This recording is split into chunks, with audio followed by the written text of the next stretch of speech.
નમસ્કાર ખેડૂત મિત્રો, સ્વાગત છે તમારું ખેડૂત ચેનલની અંદર। આજે તારીખ 11 જુલાઈ 2024 ને વાર ગુરુવાર।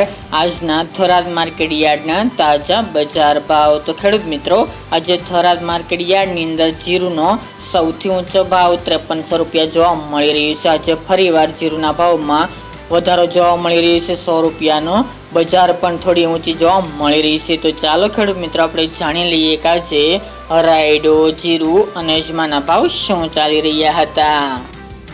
ખેડૂત મિત્રો, આજના થરાદ માર્કેટ યાર્ડના ભાવ જોઈએ તો જીરું 3900 થી 5300 રૂપિયા, રાયડો 1040 થી 1117 રૂપિયા, એરંડા 1160 થી 1194 રૂપિયા, ઈસબગુલ 2350 થી 2600 રૂપિયા, વરિયાળી 1061 થી 1400 રૂપિયા અને બાજરી 460 થી 494 રૂપિયા। તો ખેડૂત મિત્રો, આ હતા આજના થરાદ માર્કેટ યાર્ડના તાજા બજાર ભાવ।